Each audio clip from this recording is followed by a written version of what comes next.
Hi, Leighton Serlo here, and I want to talk to you today about trust. Trust is confidence.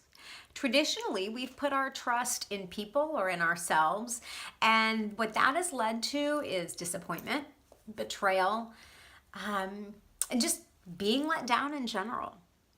But there's one place where we can put our trust where none of these things will happen, and that's in the Lord.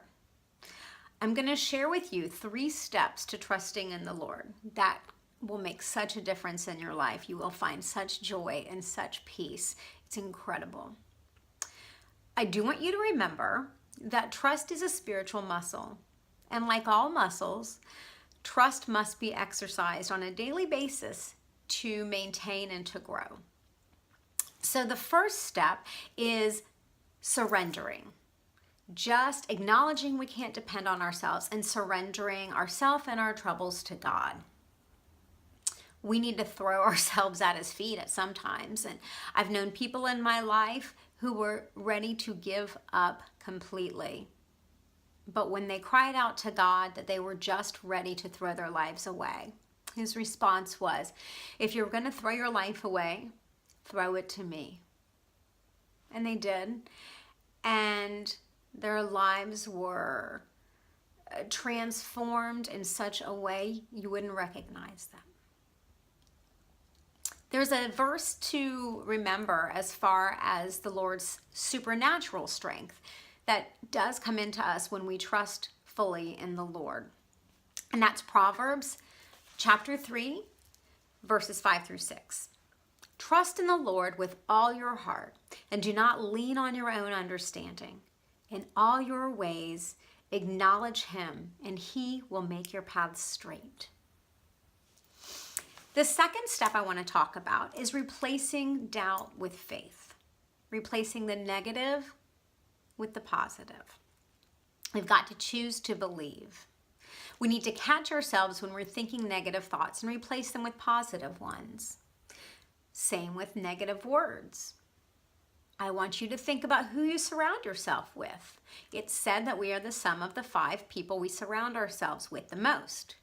Who are those people to you? Are they encouraging you in your walk in faith and trust in the Lord? If they're not, it might be time to make a change.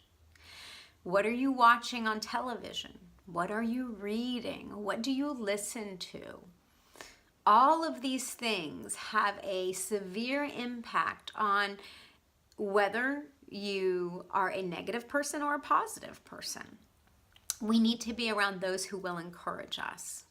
And I have 3 verses that I think will help you to remember why it's important to replace doubt with faith and the benefits of it.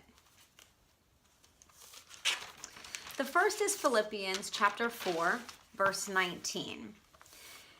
This talks about the fact that the Lord will provide all our needs. There's nothing to worry about.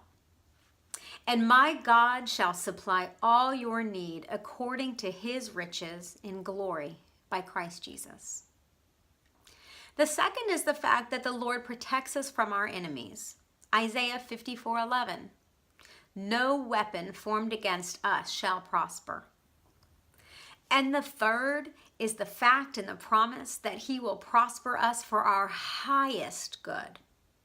That's Psalm 84:11. No good thing shall be withheld from those who walk uprightly.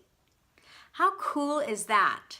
He's going to provide for our needs, protect from our enemies, and prosper us for our highest good. We couldn't do that on our own. Keep these amazing promises and facts in mind when you are exercising that spiritual muscle of trust and faith. And the third step, which sometimes is the most difficult for me, is just waiting and being patient. Ask for God's patience if patience is not natural to you. But we can't rush ahead of His timing for His promises. It's not up to us to take things into our own hands. If we're trusting Him to deliver, then we need to trust His timing as well. We've got to expect God's favor and trust in His timing. 2 things to share with you about this. The first is a summary of Psalm 46. And that is the fact that God is our refuge and our strength. He dwells in his city, does marvelous things, and says, be still and know that I am God. Just be still. There's such comfort in that. The last verse is Habakkuk chapter 2, verse 3. For it is not yet time for it to come true. If you think it is slow in coming, wait for it. For it will happen for sure, and it will not wait. God's timing is perfect, and he promises us that every good thing will be done in its exact time, not a moment too late. So the 3 steps, once again, for putting our trust in the Lord, which will bring us such joy and peace that passes all understanding, is number 1, acknowledging we can't depend on ourselves and choosing to surrender ourselves and our troubles to God. Number 2, replacing doubt with faith, choosing to believe. And number 3, waiting and being patient and knowing that God's timing is perfect and that everything he does is for our highest good. All right, friends, I pray many, many blessings upon you and that you choose to live the calling that the Lord has placed on your life.